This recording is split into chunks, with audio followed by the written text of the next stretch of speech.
Hello friends, Radhe Radhe. कैसे हैं आप सब। आज हम जानेंगे अनंत चतुर्दशी कब है, क्या मुहूर्त है, कैसे जो है वो अनंत सूत्र बांधना है और क्या कथा है। वीडियो को फुल देखिए। सनातन परंपरा जो है हमारी भाद्रपद मास के कृष्ण पक्ष की चतुर्दशी तिथि का बहुत ज़्यादा महत्व है, क्योंकि इसी दिन भगवान श्री कृष्ण की अनंत कृपा बरसाने वाला व्रत रखा जाता है और इसी दिन 10 दिनों तक चलने वाला गणेश उत्सव पूर्ण होता है और गणपति के भक्त उनकी धूमधाम से उन्हें किसी पवित्र स्तोत्र में ले जाकर विसर्जित करते हैं।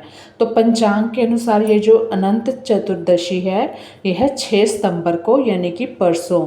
कल तो वो दिवस है, क्या बोलते, टीचर्स डे है ना, तो ये परसों मनाया जाएगा। अनंत फल प्रदान करने वाला इस पावन पर्व की पूजा विधि जान लें। आप व्रत नहीं रख सकते लेकिन पूजा तो कर सकते हैं। पंचांग के अनुसार इस साल अनंत चतुर्दशी पूजा के लिए 6 सितंबर को प्रातःकाल 6:02 से लेकर दोपहर 1:41 बजे का सबसे उत्तम मुहूर्त है।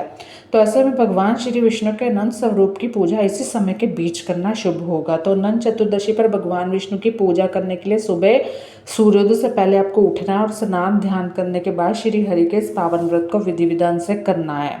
इसके बाद घर का जो ईशान कोना है या फिर जहाँ आपका पूजा स्थान है उस पर लक्ष्मी नारायण की प्रतिमा या चित्र को साफ करना है। साफ करके उस पर पवित्र से स्नान कराएं और इसके बाद श्री हरि को हल्दी, चंदन, केसर, गोली आदि से तिलक करें। अब है कि इसके बाद 14 गांठ वाला धागा भगवान विष्णु को अर्पित करना है। उसमें आपके पुष्प, चंदन आदि से पूजा करनी है। इसके बाद भगवान श्री विष्णु को फल, फूल, दीप, धूप आदि दिखाने के बाद अनंत चतुर्दशी व्रत की कथा कहें या कथा सुनाएं। सुनने के साथ श्री हरि के मंत्रों का जाप करें या फिर विष्णु सहस्त्रनाम का पाठ भी करें। इसके बाद पूजित अनंता को भगवान विष्णु का प्रसाद मानकर अपने बाह में धारण करने, बाजू में, और श्री हरि से सुख सौभाग्य की कामना करें।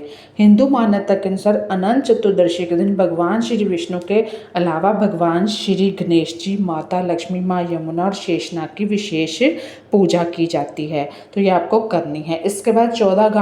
इसके बाद आपको क्या करना है, अनंत सूत्र जो कि शुद्ध रेशम का पास के सूत का धागा, उसका हल्दी में भिगोकर आपको 14 गांठ लगाकर तैयार करना है। ठीक है। इसे हाथ में या गले में ध्यान करते हुए धारण किया जाता है। हर गांठ में श्री नारायण के विभिन्न नामों से पूजा की जाती है, क्योंकि ये भगवान विष्णु के 14 नामों का प्रतिनिधित्व करता है। पहले में अनंत, श्री अनंत भगवान का पहले में अनंत, उसके बाद ऋषिकेश, पद्मनाभ, माधव, वैकुंठ, श्रीधर, त्रिविक्रम, मधुसूदन, वामन, केशव, नारायण, दामोदर और गोविंद की पूजा होती है। उसके बाद अगर आपके घर में कोई बड़ा बुजुर्ग है तो आपको अनंत सूत्र बांधना है और ये मंत्र भी आपको बताना है। अनंत चतुर्दशी का दिन जो हरि, विष्णु और माता लक्ष्मी को समर्पित होता है, इसलिए इस दिन आपको इनकी पूजा सबसे पहले करनी चाहिए। पूजा के बाद भगवान की आरती करें और उसके बाद परिवार के सदस्यों की कलाई में अनंत सूत्र बांधें। अनंत सूत्र बांधते समय यहाँ है कि ओम वासुदेवाय नमः, इस तरह का आपको मंत्र जाप करना है।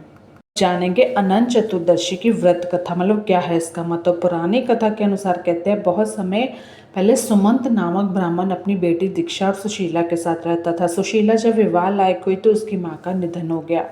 सुमंता ने बेटी सुशीला का विवाह कौंडिन्य ऋषि से कर दिया। कौंडिन्य ऋषि सुशीला को लेकर अपने आश्रम आ रहे थे, लेकिन रास्ते में रात हो गई तो एक जगह पर रुक गए। उस जगह कुछ स्त्रियां अनंत चतुर्दशी व्रत की पूजा कर रही थी।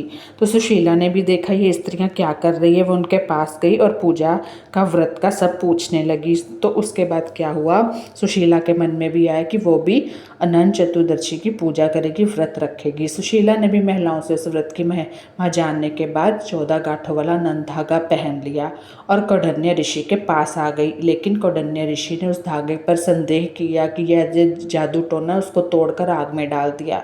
इससे भगवान अनंत सूत्र का अपमान हुआ और श्री हरि के अनंत रूप के अपमान के बाद कौंडिन्य ऋषि की सारी संपत्ति नष्ट हो गई। वे दुखी रहने लगे। तो उन्होंने अपमान किया तो वो भुगते। फिर कौंडिन्य ऋषि उस अनंत धागे की प्राप्ति के लिए वन में भटकने लगे। एक दिन वे भूख प्यास से जमीन पर गिर पड़े, तब भगवान अनंत प्रकट हुए। उन्होंने कहा कि कौंडिन्य, तुमने अपनी गलती का पश्चाताप कर लिया। अब घर जाकर अनंत चतुर्दशी का व्रत करो और 14 साल तक इस व्रत को करना है और इसके प्रभाव से तुम्हारा जीवन सुखमय हो जाएगा और संपत्ति भी वापस आएगी। क्योंकि अगर आप ये पहन रहे हो धागा, या तो इसको 14 वर्ष या फिर 1 साल बाद अगले अनंत चतुर्दशी पर उतारना होता है। इसके प्रभाव से तुम्हारा जीवन सुखमय होगा, तुम्हारी संपत्ति वापस आ जाएगी। कौंडिन्य ऋषि ने वैसा ही किया, जिसके बाद उनकी धन संपत्ति वापस लौट आई और जीवन खुशमय हो गया। अनंत चतुर्दशी का जो शुभ मुहूर्त है वो है आपको कि मतलब आपका 6 सितंबर को 3:12 AM से 7 सितंबर को 1:44 AM बजे तक है। और अनंत चतुर्दशी पूजा मुहूर्त जो है वो 6:02 AM से 1:41 AM तक 7 सितंबर को है।